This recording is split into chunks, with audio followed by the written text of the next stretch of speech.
ओझर नगर परिषदेच्या पंचवार्षिक निवडणूक 2025चा बिगुल वाजताच सर्व प्रभागात राजकीय चढाओढ वाढली आहे।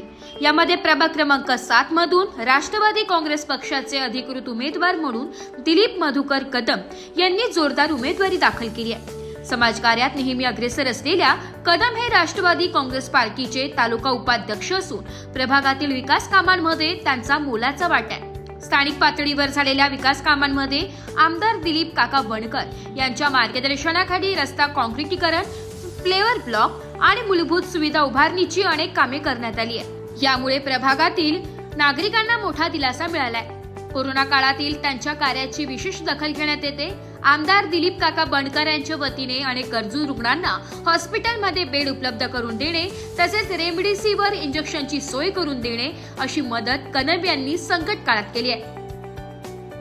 शहरातील पाणी टंचाईच्या समस्येकडे लक्ष देत आमदार दिलीप काका बनकर यांच्या पाठपुराव्यानंतर 117 कोटी रुपयांची पाणी पुरवठा योजना मंजूर झाली असून लवकरच या योजनेचे काम सुरू होणार असल्याचे त्यांनी सांगितले।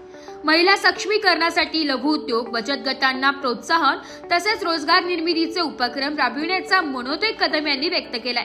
प्रभाग क्रमांक 7 मध्ये आणखी व्यापक विकास कामे करण्याचा संकल्प त्यांनी यावेळी व्यक्त केलाय। ब्युरो रिपोर्ट, नाशिक लोकशाही न्यूज, नाशिक। परिषदेचा बिगुल वाजला आहे। प्रभाग क्रमांक 7 मधून राष्ट्रवादी काँग्रेस पक्षाने आपल्याला अधिकृत उमेदवारी या ठिकाणी दिली आहे, काय सांगाल? मी दिलीप मधुकर कदम राष्ट्रवादी काँग्रेस पक्षाचा अधिकृत उमेदवार आहे। माझी उमेदवारी प्रभाग क्रमांक 7 मधून राष्ट्रवादी काँग्रेस पक्षाने अधिकृत उमेदवार म्हणून मला उमेदवारी दिलेली आहे। प्रभागातले आमच्या निफाड तालुक्याचे कार्यसम्राट आमदार दिलीप काका बनकर यांच्या माध्यमातून प्रभाग क्रमांक 7 मध्ये तानाजी चौक ते बाणगंगा नदीपर्यंत काँक्रिटीकरण केले। त्याचप्रमाणे संत सेना महाराज समाज मंदिरात पेवर ब्लॉकचे काम केले आणि त्याचप्रमाणे सरकारवाड्यातील 2 रस्त्यांचे काँक्रिटीकरण झालेले हे काम कार्यसम्राट आमदार दिलीप काका बनकर यांच्या माध्यमातून झाले असून त्यावेळेस आम्ही नगर परिषदेच्या सत्तेत नसताना किंवा कुठलीही आमच्याकडं माझ्या स्वतःकडं कुठलीही सत्ता नसताना आपण ते कामं केलेले। तर येणाऱ्या नगर परिषदेच्या निवडणुकीमध्ये जर मतदार राजाने आम्हाला मतदान दिले तर आम्ही याच्यापेक्षाही कार्यसम्राट आमदार दिलीप काका बनकर व नगर परिषदेच्या माध्यमातून अनेक विकासाचे कामं करू। त्यामध्ये सगळ्यात ज्वलंत प्रश्न आहे तो बायो मायनिंगचा, म्हणजे कचरा डेपोचा। त्या कचरा डेपोचं 2 कोटी 15 लाख रुपयाचं बायो मायनिंगचा प्रकल्प मंजूर आहे।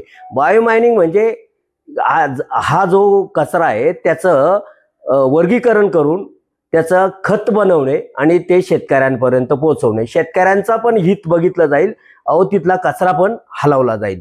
आणि जो कचऱ्याचा मोठी समस्या होती प्रभाग क्रमांक 7 मधली ती सोडवण्यात आलेली आहे। फक्त प्रकल्प चालू होण्याचा म्हणजे मंजुरी मिळालेली आहे, प्रकल्प चालू नक्कीच होणार आहे। त्याचप्रमाणे तानाजी चौकातली व्यायामशाळेचा प्रश्न, व्यायामशाळा पण मंजूर झालेली आहे। 20 लाख रुपयाची व्यायामशाळा, जवळपास 7 लाख रुपयाचं अद्ययावत सामान हे पण मंजूर झालेले, ते लवकरच कार्यान्वित होईल। असेच अनेक तानाजी चौक ते नगर परिषदेपर्यंतचं काँक्रिटीकरण हे पण मंजूर झालेले, ते काम लवकरच येणाऱ्या निवडणुकीनंतर होणार आहे। तरी सर्व मतदार बंधू आणि भगिनींना माझी नम्र विनंती आहे का प्रभाग क्रमांक 7 मधून माझी जी राष्ट्रवादी काँग्रेस पक्षाने जी उमेदवारी दिलेली आहे, माझी निशाणी घड्याळ आहे, तर सर्वांनी कृपया हात जोडून माझी विनंती आहे, घड्याळाच्या निशाणीवर बटन दाबून मला विजयी करावा ही नम्र विनंती। भाऊ, आपण तालुका उपाध्यक्ष देखील आहात, कोरोना काळात देखील आपले उल्लेखनीय कार्य आहे, त्याबद्दल काय सांगाल?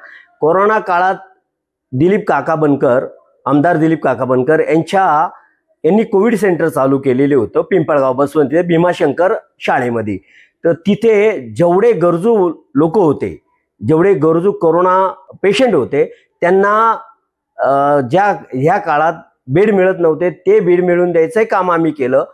आणि सगळ्यात ज्वलंत प्रश्न रेमडेसिवीरचा होता, तो पण काकांच्या माध्यमातून आम्ही रेमडेसिवीर हे इंजेक्शन ते पण मिळवून द्यायचा प्रयत्न केला किंवा मिळूनच दिले। असे कोविड काळात अनेक समाजोपयोगी कामं आम्ही आमच्या प्रभागात केलेली. त्याचप्रमाणे ओझरमधला सगळ्यात ज्वलंत प्रश्न म्हणजे पाणी प्रश्न. हा पाणी प्रश्न म्हणजे उच्च दाबाने पाणी प्रत्येक घरात पोहोचत नाही. जे काही पाणी येतं ते मोजकं पाणी येतं, एक 15-20 मिनिटं पाणी येतं. तर दिलीप काकांच्या माध्यमातून 117 कोटीची पाणी योजना मंजूर झालेली आहे आणि ती लवकरात लवकर ओझरमध्ये कार्यान्वित होईल याची मी ग्वाही देतो. भाऊ, महिलांसाठी आणि युवकांसाठी आपलं काय करण्याचा मानस आहे? महिलांसाठी सर्वात महत्त्वाचं म्हणजे लघु उद्योग. आणि महिलांसाठी लघु उद्योग करायचे असेल तर ते सगळ्यात महत्त्वाचा मुद्दा म्हणजे महिलांचा बचत गट करून आणि बचत गटाच्या माध्यमातून महिलांना रोजगार उपलब्ध करण्याचं काम मी नक्कीच करेल. त्याचप्रमाणे युवकांसाठी अद्ययावत व्यायामशाळा, अभ्यासिका म्हणजे एक चांगल्या उच्च दर्जाची अभ्यासिका ही तयार करायचा माझा मानस आहे आणि त्यासाठी मी नक्कीच प्रयत्न करेल. भाऊ, जाता जाता प्रभाग क्रमांक 7 मधील नागरिकांना आपण काय संदेश द्याल? नागरिकांना मी सगळ्यात नम्र विनंती करतो का कुठल्याही थापांना किंवा भूलथापांना बळी पडू नका. दिलीप काकांच्या माध्यमातून जे काही आजपर्यंत कामं झाले नाही, 15 वर्षापासून काही सत्तेत असताना जे कामं झाले नाही ते आज झालेले. तर कृपया हात जोडून विनंती का प्रभाग क्रमांक 7 मध्ये राष्ट्रवादी काँग्रेस पक्षाला म्हणजे घड्याळ निशाणीला बटन दाबून आम्हाला सर्वांना विजयी करावा ही नम्र विनंती.